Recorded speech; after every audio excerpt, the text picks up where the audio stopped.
Junge, King Khan, yo honey singer. In case you're wondering what I'm doing, it does look like a jigsaw puzzle, but I'm putting together a sadhya. A sadhya is a festive Keralite meal. You've heard of the Onam sadhya, and this is the Diwali sadhya, which has come from Marina Balakrishnan, who runs Uttapura, and you'll find her on Instagram as that Thalasari girl. So Marina's story is very interesting. At the age of 50, at the insistence of her daughter, she went to New York to learn how to be a chef. Then she went and worked with Chef Garima Arora in Thailand at GA.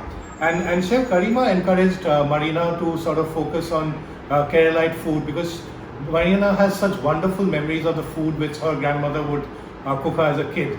So Marina came back to Mumbai and then set up Uttapura, which is her home chef endeavor, which was just after the pandemic started. She had planned to do a restaurant, lockdown happened, she said no problem, and she started creating these meals which she calls Uttapura, which is the sort of food which you get in the temple.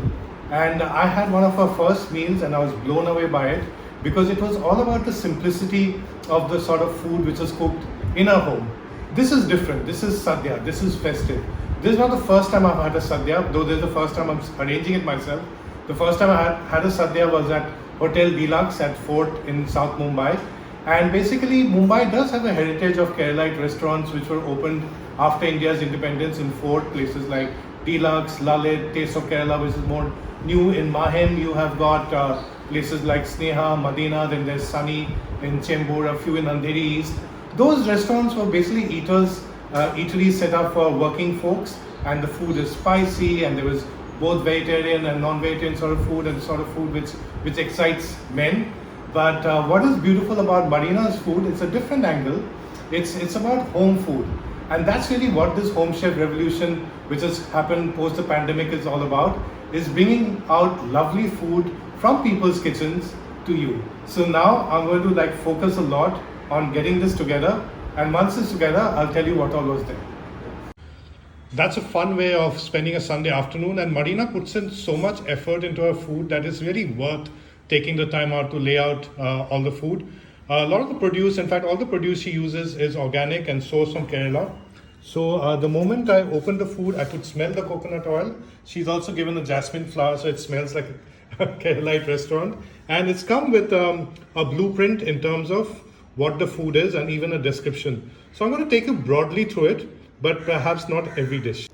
We start with Arambam, where there's nool puttu or idiyappam, and the Keralite stew, the vegetarian version of this. And of course, there are many recipes as I learned when I went to Kerala. Next comes Vibha Vangal, or the mains. Sorry, this is a Bengali trying to pronounce Malayali. And there's red rice. This is organic red rice from Bayakasin. Sambar.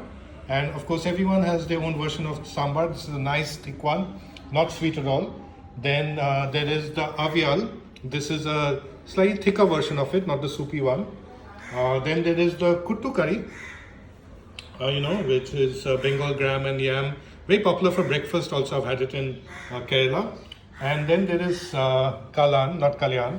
So yogurt and coconut-based gravy, which helps in enhancing the taste of a meal.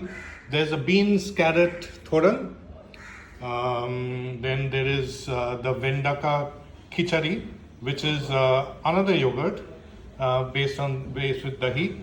And then there's the Velerika pachari, which is the orange Madras cucumber and coconut and mustard spiced yogurt. So I really love these sort of South Indian raitas, so to speak. So this is the main section. Let's see what's next. There's Madhuram.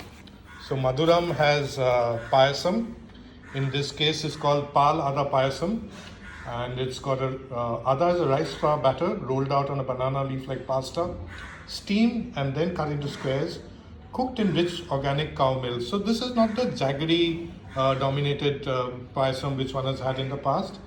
And then there is Neyappam, which is warm, deep brown, crispy edged rice fritters.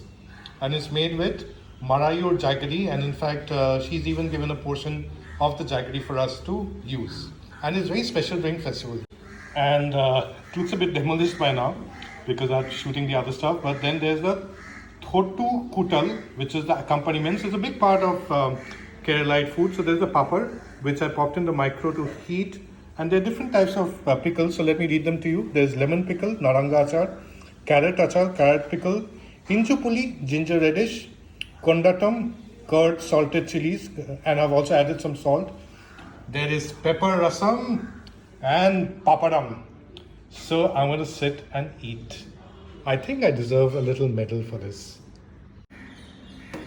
So I took a lot of time assembling it, but I had to stop midway through the meal just to tell you how much all this effort was worth it, because the food is so beautiful. It's so light. The flavors are so intricate, so delicate, so nourishing, which is what really Marina is all about. In fact, I remember Marina once speaking to me in the Foodocracy for her chat, and she said that her grandmother had told her that when you cook, remember that the food is going to nourish someone. And let me tell you, Marina, that this food, everything, the thoran, the avial, the stew, the sambar, the pickles, the papad, I'm going to start on the sweets, everything is nourishing me in a way which your grandmom would have wanted.